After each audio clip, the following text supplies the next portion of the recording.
আসসালামু আলাইকুম। শিমু কিচেনে আপনাদের সবাইকে আবারও স্বাগত জানাচ্ছি। আপনাদের সামনে নিয়ে চলে আসলাম আবার একটা পিঠার রেসিপি। আসলে শীত মানে কিন্তু পিঠাপুলি, আর শীতে যেন পিঠাপুলি ছাড়া শীতটা জমে না। আর শীতে আমরা বাঙালিরা কিন্তু নানা ধরনের পিঠা খেতে পছন্দ করি। তো আজকে আমি আপনাদের সাথে শেয়ার করব একটা পুলি পিঠার রেসিপি। পুলি পিঠা আমরা অনেকভাবেই খেয়েছি, আজকে একটু ভিন্নভাবে এই পুলি পিঠাটা তৈরি করব। এই পিঠাটার নাম রোলিং পুলি পিঠা। তো চলুন প্রথমে আমরা পিঠার জন্য একটা ডো তৈরি করে নিই। এর জন্য চুলে একটা কড়াই বসিয়ে এর মধ্যে দিয়ে দিচ্ছি 3 কাপ পানি। আমি এখানে বাটির সাহায্যে পানিটা মেপে দিচ্ছি, আপনারা চাইলে কাপ দিয়ে মেপে দিতে পারেন। তবে যে পাত্রে দিয়ে পানিটা মেপে নেবেন সে একই পাত্রেই কিন্তু চালের গুঁড়াটাও মেপে দিতে হবে। পানিটা দেওয়ার পর এর মধ্যে দিয়ে দিচ্ছি 1 চা চামচ লবণ। এবার অপেক্ষা করে পানিটাতে ভালোভাবে ফুটে ওঠার জন্য। পানিটা বলক ওঠার পরে 1 মিনিট আরও ভালোভাবে ফুটিয়ে নেব। তারপরে এখানে 2 কাপ চাউলের গুঁড়া দিয়ে দিচ্ছি। এখানে আমি শুকনো চাউলের গুঁড়া দিয়েছি, আপনারা ভেজা চাউলের গুঁড়া দিলে চালের গুঁড়ার পরিমাণটা একটু বেশি লাগতে পারে। এটাকে ভালোভাবে নেড়ে চেড়ে মিশিয়ে নিচ্ছি। এ পর্যায়ে চুলার হিটটা কিন্তু আমি একদম কমিয়ে দেব। লো আঁচে এটাকে ভালোভাবে নেড়ে চেড়ে মিশিয়ে নিতে হবে। সুন্দরভাবে এটা মেশানো হয়ে গেলে এটাকে কিন্তু কিছু সময় একটু ঢেকে রাখতে হবে। আমি আবারও বলছি, এ পর্যন্ত চুলা আঁচটা একদম লোতে করে দেবেন, তা নাহলে তলায় পুড়ে যেতে পারে। দেখুন এগুলোটা কিন্তু আমার খুব সুন্দরভাবে মেশানো হয়ে গেছে। এবার এটাকে ঢাকা দিয়ে 10 মিনিটের জন্য রেখে দিচ্ছি, এতে করে আটাটা খুব ভালোভাবে সেদ্ধ হয়ে যাবে। এর মাঝে আমরা নারকেলের পুরোটা রেডি করে নেব। এর জন্য এখানে আমি 1.5 কাপ নারকেল কোরানো দিয়ে দিয়েছি, আর দিয়ে দিচ্ছি 2টা তেজপাতা, দারচিনি ও এলাচ। এলাচের মাঝে কালো অংশটা আমি বের করে এইভাবে গুঁড়া করে নিয়েছি, সেটার মধ্যে দিয়ে দিলাম। এবার দিচ্ছি 1/4 চা চামচ লবণ। মিষ্টি খাবার যারা লবণ পছন্দ করে না তারা চাইলে স্কিপ করতে পারেন। দিয়ে দিচ্ছি 3/4 কাপ মতো গুড়। এখানে মিষ্টি আপনারা আপনাদের স্বাদ অনুযায়ী দিয়ে দেবেন, তবে চেষ্টা করেন পিঠাটা গুড় দিয়ে তৈরি করার জন্য, কারণ এই পিঠাগুলো খিচুড়ি গুড় দিয়ে তৈরি করলে কিন্তু বেশি ভালো লাগে। এবারে সব কিছু ভালোভাবে মিশিয়ে নিচ্ছি। চুলাটা কিন্তু আমি অন করে দিয়েছি।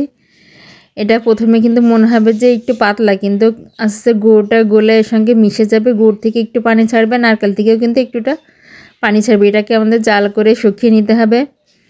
আর এ পর্যায়ে চুলা আঁচটা মিডিয়াম টু লোতে রেখে কাজটা করতে হবে, তা নাহলে কিন্তু গুড়টাও পুড়ে যেতে পারে। আমি সুন্দরভাবে সব কিছু মিশিয়ে নিচ্ছি। দেখুন এখন কিন্তু কালারটা একটু সাদা লাগছে, কিন্তু যখন আমাদের পুরোটা রেডি হয়ে যাবে তখন কিন্তু পুরের কালারটা চেঞ্জ হয়ে যাবে। পুরের কালারটা একদম গুড়ের কালার চলে আসবে। দেখুন পুরোটা কিন্তু অলরেডি শুকাতে শুরু করেছে। আরও কিছু সময় নেড়ে আমরা পুরোটা নামিয়ে নেব। আমার পুরোটা রেডি হয়ে গেছে, বা এটা চুলা থেকে নামিয়ে নিচ্ছি। এবার সে আটাটা আমি রেডি করে নিয়েছিলাম, সেটা একটা বোলের মধ্যে নিয়ে হাত দিয়ে ভালোভাবে চেপে চেপে সুন্দর করে মধে নিতে হবে। এ পর্যায়ে খুব বেশি গরম থাকলে আপনার হাত একটু ঠান্ডা করে তারপর মেখে নিতে পারেন, তবে একদম ঠান্ডা না করে মাখায় ভালো, এতে করে আটাটা সুন্দরভাবে মথা হয় না। একদম সফট করে আটাটা মথে নিয়েছি, বা সেখান থেকে কিছুটা ডো নিয়ে একটা রুটি বেলে নিতে হবে। হাত দিয়ে চেপে চেপে দিয়েছি, এবার বেলনির সাহায্যে রুটিটা বেলে নেব। একটু বেশি পরিমাণে ডো নিতে হবে, কারণ রুটিটা একটু পুরু রুটি হবে। এটা কিন্তু খুব বেশি পাতলা হবে না, আবার খুব বেশি যে মোটা তা সেটাও কিন্তু হবে না। এটা মিডিয়াম সাইজের রুটি হবে। আমরা নান রুটির জন্য যেরকম রুটি বেলে থাকি ঠিক সেই ধরনের একটা রুটি তৈরি হবে। আপনাদের সাইডটা দিয়ে দেখিয়ে দিচ্ছি, এই ধরনের একটা রুটি বেলতে হবে। এবার আমরা যে নারকেলের পুরটা রেডি করেছিলাম সেই পুরটা অলরেডি ঠান্ডা হয়ে গেছে।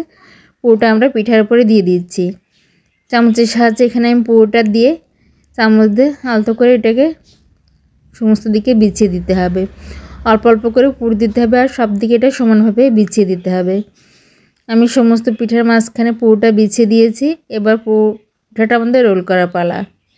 আমি 2টা হাতের সাহায্যে একটু চেপে চেপে গোল করে এটাকে রোল করে নিচ্ছি। এই পিঠাটা কিন্তু খেতে অসম্ভব মজা হয়, আর সাধারণ পুলি পিঠার থেকে এটা দেখতেও যেমন সুন্দর, খেতেও কিন্তু অসাধারণ। তো আপনারা এই পিঠার টেস্টটা যদি আরও বেশি বাড়াতে চান তাহলে কিন্তু দুধ দিয়ে ডোটা তৈরি করতে পারে। এখানে আমি সামান্য একটু পানি লাগিয়ে নিয়েছি, এতে করে এই পিঠার জয়েন্টটা তৈরি করা কিন্তু খুব সুন্দর হবে, আর এই পিঠাটা খুলেও যাবে না। তবে আপনারা চাইলে হাত দিয়ে চেপে চেপে এটা করতে পারেন। এবার এটা আমি খুব সুন্দর করে সিল করে নিয়েছি। এবার এটা আমরা ভাপিয়ে নেব। এর জন্য চুলায় আগে থেকে আমি একটা স্টিমার বসিয়ে দিয়েছি। এরকম রাইস কুকারে ঝাঁঝরি ছিল, আমি সেটাই ব্যবহার করেছি। এর মধ্যে একটু তেল ব্রাশ করে নিয়েছি যাতে পিঠাটা অনায়াসে উঠে আসে। এবার পিঠাটা দিয়ে 10 মিনিটের জন্য ঢাকা দিয়ে রেখে দেব। যাদের কাছে এইটা নেই তারা চাইলে একটা ঝাঁঝরিয়ে ব্যবহার করতে পারেন। আর একটু কিছু দিয়েই ছিদ্রটা বন্ধ করে দিতে হবে। ফিরে আসলাম 10 মিনিট পরে। দেখুন আমাদের পিঠাটা কিন্তু হয়ে গেছে। এবার এটা এখান থেকে তুলে আমি এটা প্লেটের মধ্যে নিয়ে নিচ্ছি। প্লেটের মধ্যে নিয়ে হালকা একটু ঠান্ডা হলে পিঠাটা আমরা কেটে নিচ্ছি। আমি এভাবে রোল করে এগুলোকে কেটে নিচ্ছি। আপনারা আপনাদের পছন্দ অনুযায়ী কেটে নিতে পারেন, তবে এইগুলো পিঠা কিন্তু এইভাবেই কেটে নিতে হয়। আমি সবগুলো পিঠা কেটে নিচ্ছি। একইভাবে কেটে নিয়ে আপনাদের একটা তুলে দেখিয়ে দিচ্ছি যে ভেতরটা দেখতে ঠিক কেমন হয়েছে। দেখুন, আপনারা কিন্তু দেখেই বুঝতে পারছেন যে পিঠাটা দেখতে ঠিক কতটা সুন্দর আর লোভনীয় হয়েছে। আশা করছি আমার আজকের এই পিঠা তৈরির রেসিপিটি সবার খুব ভালো লাগবে। আর ভালো লাগলে প্লিজ আমার চ্যানেলটি লাইক, শেয়ার এবং সাবস্ক্রাইব করবেন। আর যারা ভিডিওটি আমার ফেসবুক পেজ থেকে দেখছেন, প্লিজ পেজটি লাইক এবং ফলো দিয়ে পাশে থাকবেন। ধন্যবাদ।